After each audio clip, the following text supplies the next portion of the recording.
One of the best places to get flowers here locally too, if you're right here in the Kego area, is a Sage Green Events. They're right there next to the Dairy Queen. It is the Hmm. cutest shop ever. So we're excited to bring in the owner and the designer, Erin Schoneman. She is with Sage Green Events. You guys aren't that old. No, we're not. We will be 2 years old at the end of August. Oh my gosh, to open up and then the pandemic hits. But before we jump into that, what a beautiful backdrop you have. Thank you. So these flowers are left over from our event we had this past weekend. So I figured this would be a good reuse. It most definitely is. And the event, you're so creative at coming up with some of the events. Tell people more about it. Tell them what they missed, by the way. We did sneak our dog up when you guys were closed because I had work Saturday. So we snuck our dog up with the sign behind her to take her picture. So cute. Yeah, it was called Petal Palooza, and it was Saturday and Sunday. We had local artisans, live entertainment, of course, flowers. What else? We had some henna artists, we had food. It was just a big festival of good vibes and positive energy and bringing community together. So we were like with Trixie Dixie, the Wonder Dog. She's a Hmm. rescue and she's great with other dogs, Erin. She's not so great with people just yet. So we can't wait to be able to bring her to events such as that. But I took her to Dairy Queen to get her a little ice cream. Don't Okay. tell her dad, by the way.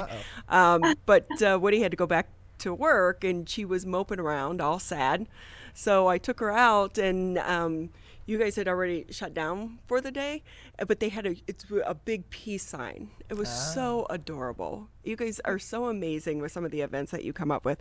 So I snuck Trixie over to take her picture in it, hoping that she absorbs some of that positive vibe and the Yeah, peacefulness. chill out moment, right?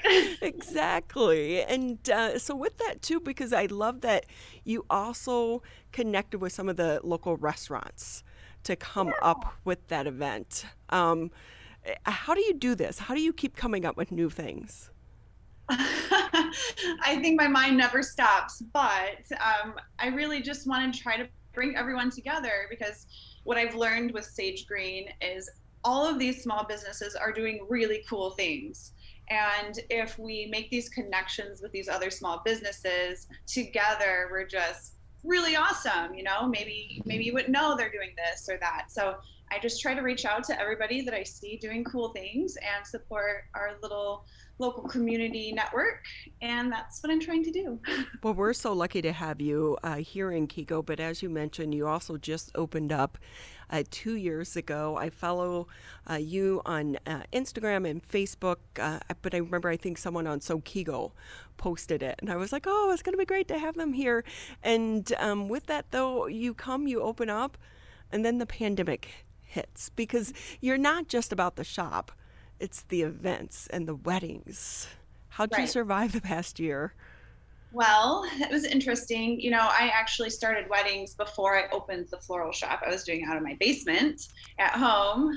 And so we became more popular. And so I was like, you know what, maybe a brick and mortar will be important. But then 6 months after opening, everything shut down. So that was when my wheels started turning and I decided to switch gears and maybe focus more on the floral shop itself. We started a program called the Bouquet Club, and that is a subscription.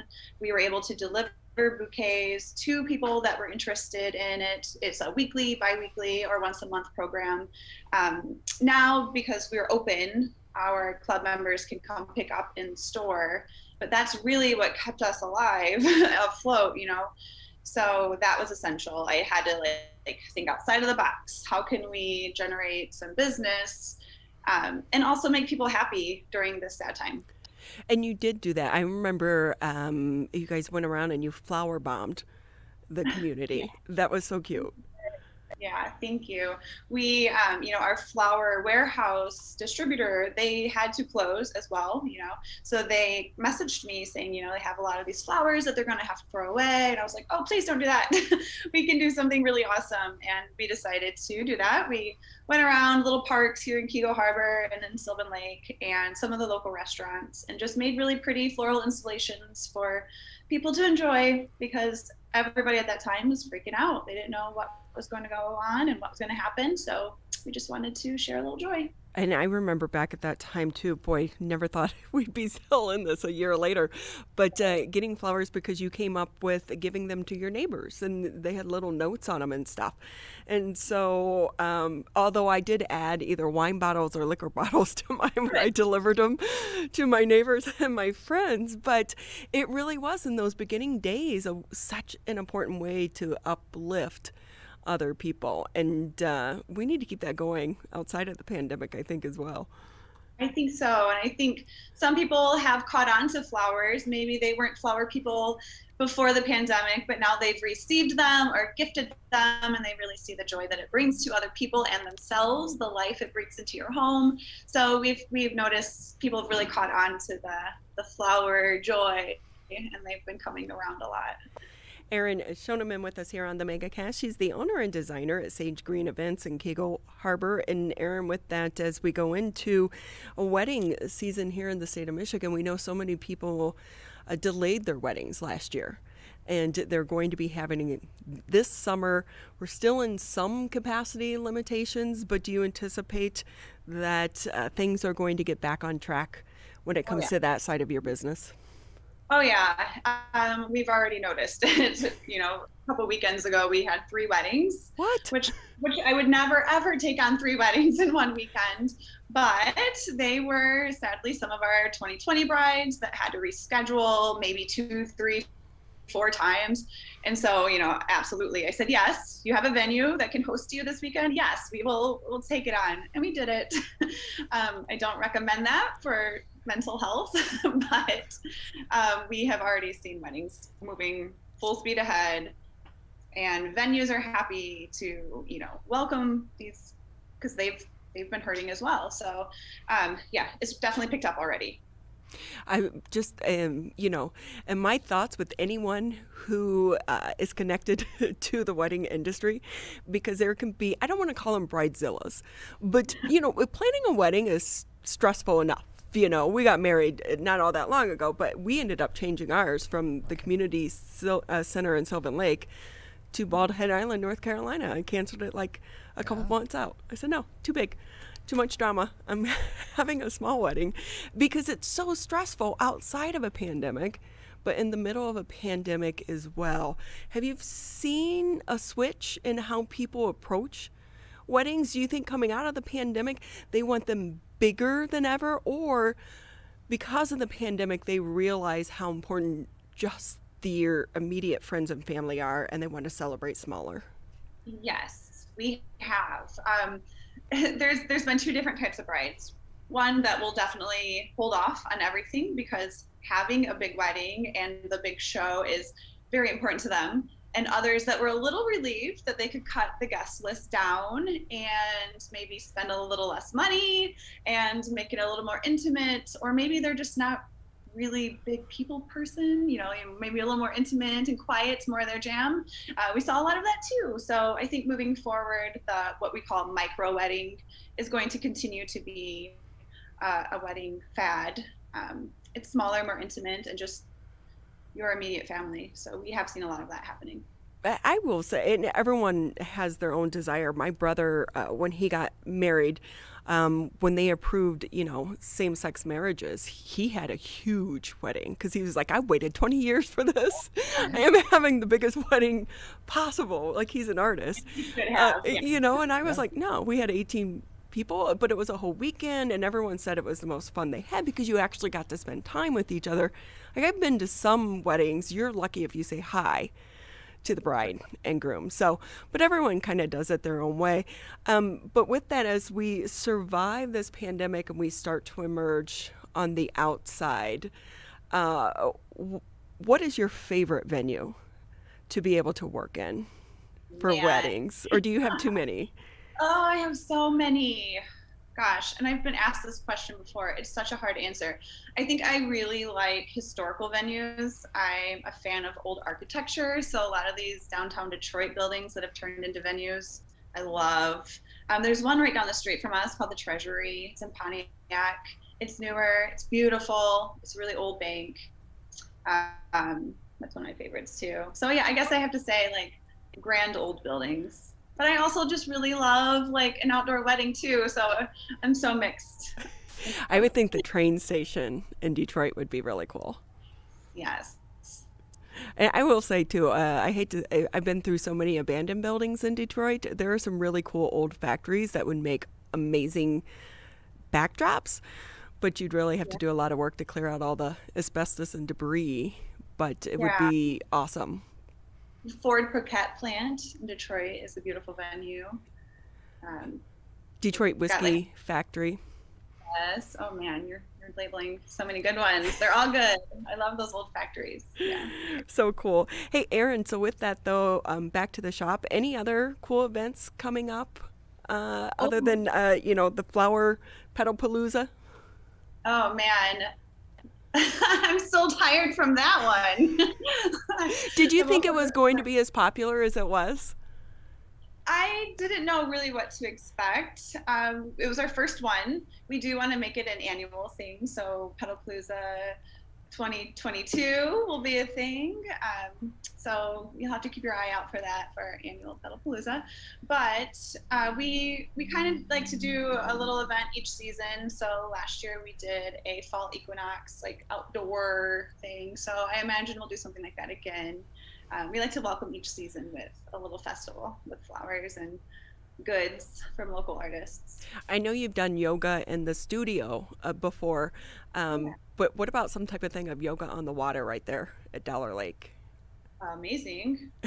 Yeah, I think people have done that before. I'm sure there's been yoga instructors out there doing Yeah, that. we haven't had them close by though. I think Sylvan Lake maybe. Yeah. But with that, where can people find out more about Sage Greens? And I will say, So follow them on social media. And you're like an expert of really utilizing social media. And for any business out there who maybe you struggle with social media, you don't know how to use it, follow Sage Green oh because my you God. do a really good job of being You. creative with your post and how you shoot things. And have you found that that's been a big help to you and your team? 100%. It's kind of been essential, actually.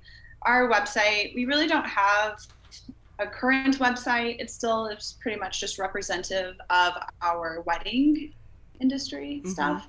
So I am working on one for the shop, but everything changes so frequently with flowers and events that it's really hard to keep up with that. So that's why I put all of my energy to social media. So if you do want to keep in touch with us and know what's going on, one, you can always call us. You know, we always answer the phone if we are here. But social media, Instagram, Facebook, that's the best place to really keep up with us. And with that, Erin Schoneman with us here on the MegaCast. She's the owner and designer for Sage Green Events. And if anyone out there, shop local. We've said it before. Brian Kelly was just on with us here with the Small Business Association. We need businesses such as yours to really survive, but thrive as well, because you make up the uniqueness of our communities. So as someone who lives in Keiko Harbor, I want to say thank you for moving into our area and not someone else's. I love it so much. I'm really happy I was able to find a place in Keiko Harbor. My kids go to school at Roosevelt, so I had to, right? See, that makes it easy for you as well. Yeah, Fingers crossed that Roosevelt stays open. I know. This is a beautiful community, so I do want to say thank you to everybody that has come and supported us through the pandemic. It's you guys, you know, it's our community and our followers, it's our friends and family. The support has been like whew, heart lifting and amazing. So thank you for that. Oh, well, we're so lucky to have you. And as a flower nerd, I'll put you on the spot one last time before we let you go. Your favorite flower? Why did I know you were going to ask me this question? I knew it. That changes so frequently, really, with the seasons. One day it might be a peony, the next day a dahlia. But I was a little prepared. I did, because I knew you were going to ask this question. I pulled out some of my favorite roses. They're called Quicksand, and they're the most beautiful muted blush color. I like to use them a lot. They're beautiful wedding flowers, but look really nice in anybody's home. So Quicksand rose. It's a standard rose, but it opens up really big and beautiful like a garden rose. It looks amazing. So do you grow flowers yourself? Or I do. Eventually, big goals. I want to have a little mini flower farm, but right now I get a lot of my flowers from local farms and actually all over the world. But yeah, I have a little garden at home that I like to cut from. Well, that's good because, I need to figure out what your address is. I might come pick them because all of mine are dying already between me and this hot sun and my black thumb and the deer. Yep, the deer are always an issue. Yep, I battle with the deer myself. I know, they're so cute. And we put a little pond in our backyard, so we have the running water. It attracts more, which is great because I still get excited to see them, except for when I look down and everything around it is nubs right now because they've been going to town. You have to get a deer spray. They sell it at all like home improvement stores. I spray my plants all the time with this deer spray. Oh, see? Yeah. Look at that. There's a tip for all of us. How about that? Erin, it's so fun having you on with us. We so appreciate your time because I know you've been crazy busy. But we wish you continued success. And again, great to have you in the Kegel neighborhood. Thank you. Thank you for having me today.